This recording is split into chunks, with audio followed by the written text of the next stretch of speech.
before Joe Exotic was a household name, before Carole Baskin was a meme, and before Netflix turned big cat madness into a global obsession, there was a family in Hollywood who did it bigger, bloodier, and definitely more batshit. Welcome back to Hollywood's FUF Files. Today we're opening case 002, Raw, without hyperbole, the most dangerous movie ever made.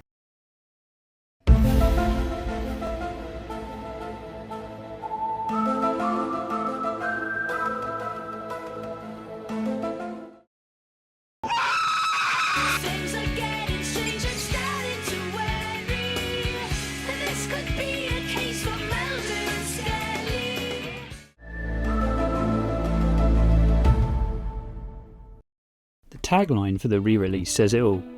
No animals were harmed in the making of this film. 70 cast and crew members were. But that's not a marketing gimmick, it's medical records. Roar. So these are all their lines, and a bunch of people got fucked up in the making of this movie too, by the way. No shit, I don't believe. The cinematographer, Bont, required 220 stitches. The actress, Melanie Griffith, required facial reconstructive surgery.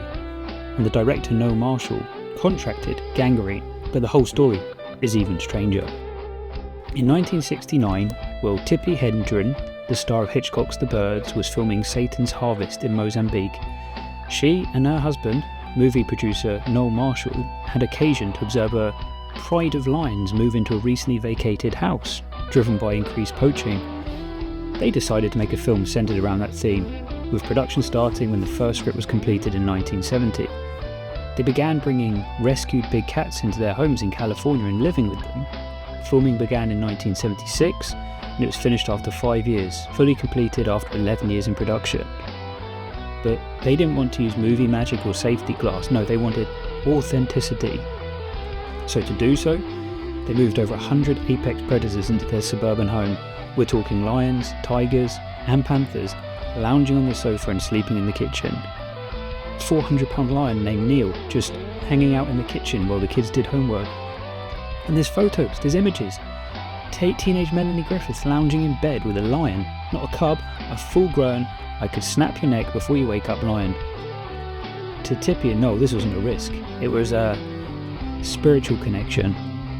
To everyone else, it was a slow-motion tragedy in the making. The delusion here is the real fucked up factor. Noel Marshall didn't just invite these cats in, he expected his children to treat them like golden retrievers. When the lions got aggressive, which, spoiler alert, was constantly, the kids were told they just didn't understand the animal's energy. Imagine being a teenager and having a rebellious phase involved trying not to get decapitated by the family pet while watching TV. It wasn't just a movie project, it was a decade-long exercise in child endangerment, masked as artistic passion.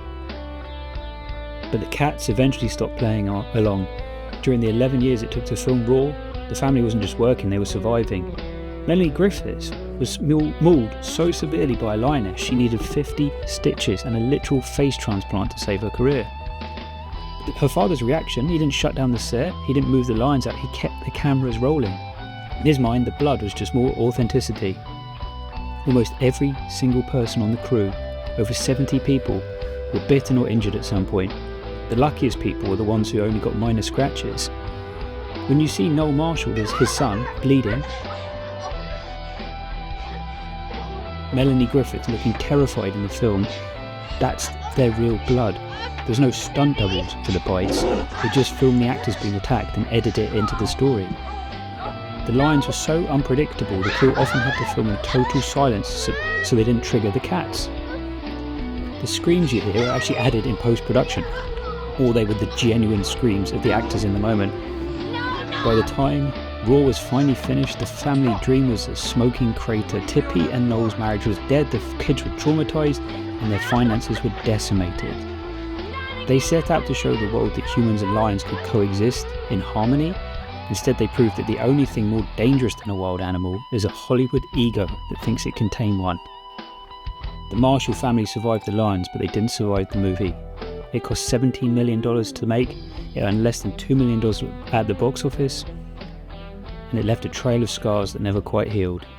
Case 002 is closed. We're Channel 69, and this has been Hollywood's FUF Files.